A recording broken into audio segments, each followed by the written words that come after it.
amazing, exciting, exhilarating week of college football. A new ranking that I find appalling because I'm a Texas fan and we are arrogant. I don't know why. We should just be one at all times, preseason, postseason. If we lose, win, draw, make the Horns number one. No, in all seriousness, today we're going to take a look at the AP Week 6 poll. I'm going to tell you the things I like about it, tell you things I don't like about it. We're also going to look at your guys' comments because every week in the community, I ask you guys how y'all feel about the AP poll. So going to read y'all's comments, see how y'all feel, how the people feel, and we're also going to take a look at some stats and facts and look at where everybody is in the total offense yards. First things first, I do want to say I appreciate y'all supporting these videos. Appreciate y'all enjoying these college football videos. I am doing this live. So shout out to my man Sparky NFL for being in the live chat. Check us out. We're live sometimes in the morning talking about college football stuff, maybe even playing a little bit of college football games. So just lock in with the subscribe if you want to see more of that. Like the video if you like it, dislike if you don't like it, and let's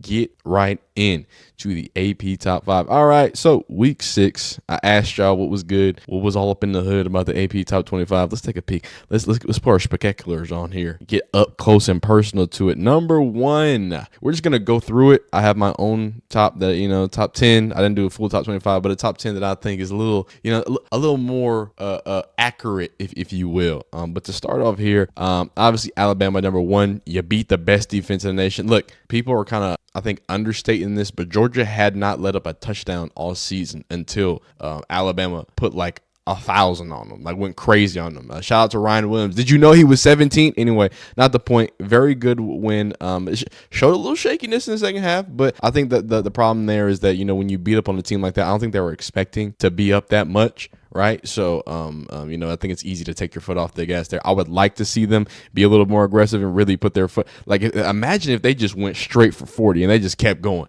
They scored 56 on the best defense in the nation. That would mean this number 5 ranking should be down here at 19, but that didn't happen. Georgia showed resilience. They showed why they are a top 10 team, one of the best defenses, one of the best teams in totality. And we're going to get to them when we talk about them. Number 2, the Longhorns. We looked a little shaky against Mississippi State. Worst team in the SEC. You don't want to see that, but it is our backup. We survived to get to the bye week. That's all I care about. Let's get Quinn healthy for Red River, because Oklahoma, they're a wounded animal. Okay, and if you know anything about that rivalry against Texas and Oklahoma, you know that it doesn't matter how the teams are ranked. When it's Red River week, it's Red River week. Anything can happen. We've had dominant Texas teams go into Oklahoma and lose. We've had dominant Baker Mayfield led teams go in there and lose to Texas. So no one knows when this rivalry happens. So I just want Quinn to be rested up. Arch might need to, run another 56-yard touchdown. I don't care. All hands on deck. I know people are talking about these things and playoffs. There's 2 games. I really don't care about the playoffs this year. I got to be honest with you. We're going to be ranked number 1 anyway. But I care about 2 games. I care about Oklahoma, and I care about smacking those Aggies in November. That's it. Hey, you have the natty. Y'all can do it. We'll win it another time. Don't worry. We got one. Okay? That's all I really care about. But continuing on, Ohio State, number 3, holding firm. Haven't played anybody major, but they show that they can light it up in a lot of different ways. They've got one of the most explosive offenses right now. Again, haven't played anybody, complete team, a lot of great players and peoples there. So, number 4, Tennessee, obviously big win at Norman. You're going to Oklahoma's field. You take care of business. I would like to see them stay on the gas a little more too. They're known to have a good offense. They just come off a bye week, I believe, so I think they're going to be back in action this next week. So we'll see what's going on. Now we can talk about Georgia at number 5. Look, if you thought Carson Beck was the number 1 pick, you don't watch football enough, and that's fine. That's okay. Carson Beck is a floor guy. He's going to have – it reminds me of Mac Jones, not as a complete player, but just an evaluation when we talk about – he's going to be the most complete, bare minimum floor guy who can come in and run a pro-style offense. Now, can you count on him to win the game with his right arm? I don't know. I don't think so. I don't think when he's being tasked to – he couldn't do it against Kentucky. Mind you, Kentucky's a great elite defense, but – I like to see the fight from him there. I'll only say that to say this Georgia offense is not as explosive as it needs to be. The defense seems to be decently solid, even though they were getting carved up by Jalen Milroe. But that's just another conversation because y'all underrate Jalen Milroe.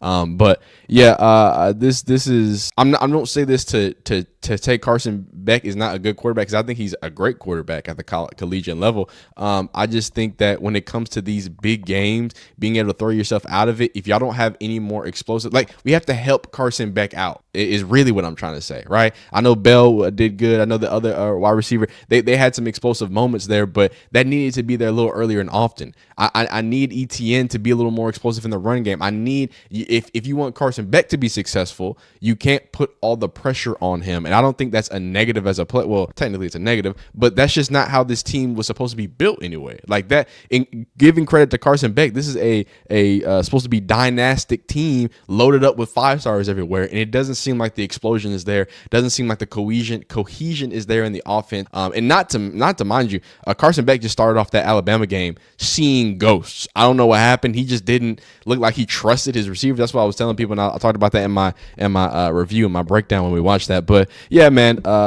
Georgia at 5. Number 6, Oregon, been rolling, been cruising, looked shaky in the beginning of the season. They do what they do. Penn State at number 7. They've been handling business again. Haven't played anybody crazy, but doing what they need to do, handle. Oh, actually, they did have a scare against something. I forgot who it was, but other than that, you know what I'm saying? They handle the business. Undefeated, do what they do. Miami, controversial at number 8. Controversial win, I should say.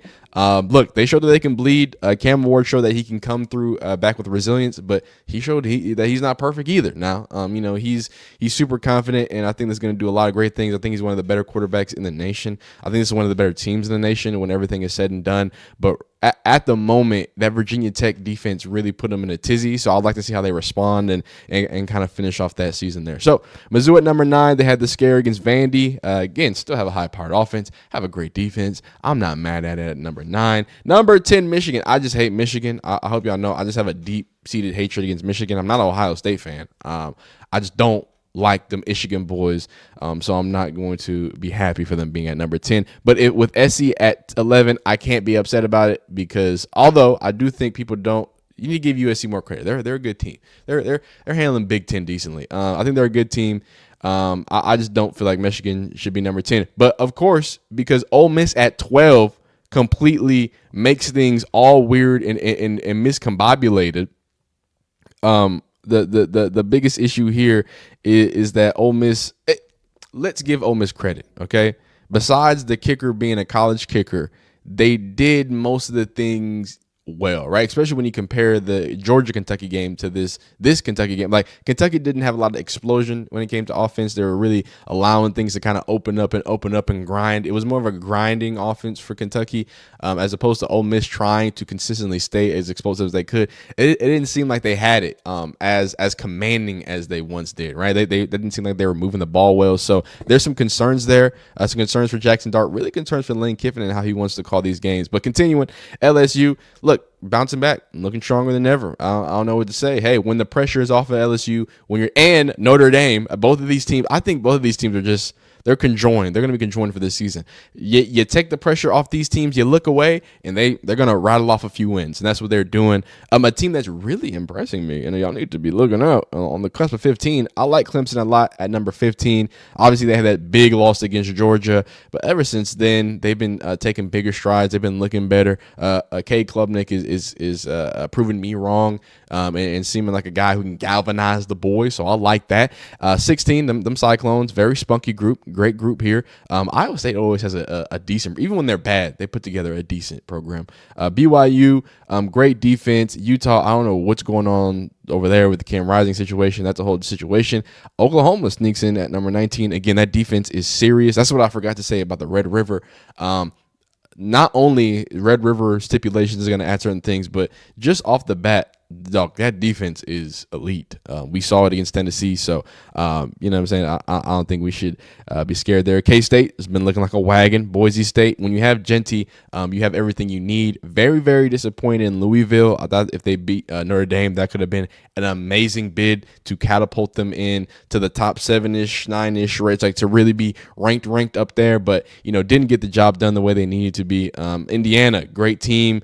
Still good defense as well. Also Illinois. These are some spunky bunch. And then UNLV, the group of 5 with the Matthew Sluka a whole conversation surrounding them. They look like a wagon and they look like they're going to handle some business. So that is just the top 5. I kind of gave you the rundown of some of the things. We're going to get into Boise's logo isn't Ashton Jeanty. What are you talking about? That's what I'm saying. That was what's wrong with it. He is the entire offense. We're gonna get into these, but first, let's talk about my top 5, and also just look at just to give you a look at. I like looking at this because just to show you where all the movement is. Obviously, we have up 3 for Alabama, 1 down for Texas. Tennessee moves up in the bye week. Georgia goes down from losing. Oregon goes up 2. Penn State goes up 2. Miami only loses, going down 1. Looking scary against Virginia Tech.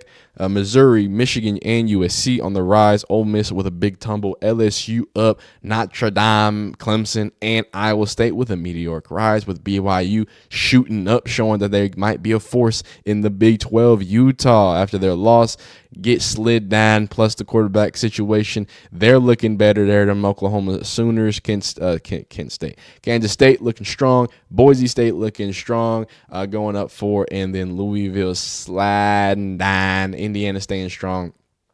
Again, great defense, great team all around. Sorry, loss here slides these boys down, and UNLV makes it to the dance for the first time in school history. This is my top 10. I don't care if you think it's wrong. I don't think everything is right because I know it's right. At number 1, the University of Texas. Look, we look shaky against Mississippi State. Alabama had a more command. I don't care. We them boys. Best offensive line in the nation. Okay. All right. We're cruising right now. We're on cruise control. So no bias or anything, but Texas is number 1. We hadn't shown no kinks in the armor, unlike my number 2 team, Alabama, who showed that they didn't want to put the foot on the gas all the way and finish the game. All I'm saying. That's all I'm saying. I might be extremely biased. It doesn't matter. Number 3, Tennessee. Again, I think they have a more respectable win than Ohio State. I think they've shown there's a team that's actually been shown through some adversity. They can do some different things. They can win not just off the arm of Nico. They've actually been winning in the run game. And to me, in college football, if you're winning in the run game, you're going to be winning football games. And that's again one of the best defenses in the nation. So I like them at 3. Ohio State at 4. Again, nothing wrong with them. Great team. They're almost a shoe-in to the playoffs. We know what it is at this point. These 3 to 7 is like, it's a little bit jumbly. And then of course Georgia at number 5. That's how to be explained there. Oregon at 6. Miami at 7. I don't think their loss negates them as much. I think that's one of those ACC rivalry days. I think this is just a defense that's really good that was getting after them. So I don't want to punish them too much for the whole Hail Mary situation. But hey, that's a game that they clearly could have lost. Then Penn State, then Mizzou, then the Michigan boys. Look, they beat USC. The only loss they have is to Texas. It's hard for me to not keep them out of the top 10. So that's my top 10. After this, I also want to take a look at some of the other rankings because the coaches rank. It's funny because for when Texas finally got 1, the coaches didn't put them at 1, but now they have that flipped. As you see, the coach ranking has Texas as number 1, so that's interesting to see. Just want to compare and contrast what them FCS boys is doing too. South Dakota State up there, North Dakota State up there. These boys run crazy. Montana State is a wagon though, so y'all better watch out for there. There's a lot of football being played, but let's get into finally y'all's comments and how y'all feel. I asked y'all what's wrong with the top 25. My man said Boise State logos isn't Ashton Gentry. That is factual. I can't be mad at that. That is facts. Why is it not? Penn State hasn't proven anything. Kentucky and Colorado should be ranked. Oklahoma should be higher. I don't know about that. I'm really not mad at. I'm not mad.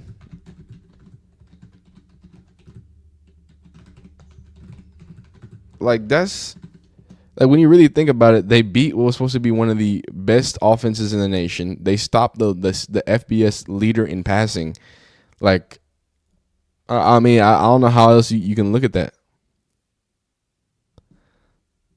All cadets in the top 25. That's gonna have these cadet squads is going crazy. Indiana's been a good-ish since the 2019. They got 8 wins. 2007, I watched Kellen Lewis and Tracy Porter get 7. While I was going there, seeing them ranked is insane. They are building an elite program, I think. That's the thing. That's the thing about Indiana, right? Always look out for the schools that constantly pump out NFL talent to one day just kind of turn around, right? You know, Miami's of the world are going to have NFL talent. The Floridas of the world, Iowa's, right? There's going to be schools that, okay, they pump out. Indiana is one of those schools. I can't think of any off the top of my head, but Indiana is one of those schools that's been producing NFL talent, usually DBs. So, you know, they can do what they do. Okay, I can see what he's saying. That undefeated Indiana is a worse rank than the same Notre Dame team that lost to NIU. Just go and take the cards off now. Yeah, that was I really felt bad about that loss. IU not in the top 10. So man, my chats are talking about it. Texas should still be 1. Yo, my hotel housing Clemson and Tallahassee this weekend. Ready to get torched. Oh wow. How's the stream so far, fam? Hey, man, we're just going over the top 25, reading some comments here. We're about to finish this off and then finish this video. So Miami over Mizzou again. Yeah, man. Miami over Mizzou. Mizzou struggled against Vandy, dog. I love my Wolverines, but they are not a top 10 team. Again, sadly, I think Michigan, just by the transitive the transitive property of college football, we got to give them a top 10, though. I don't think Boise State, who has lost, should be above any group of 5 team who's undefeated. That's an interesting take. Why the F is Michigan and Oregon so high? They both are playing down to their comp, especially Oregon.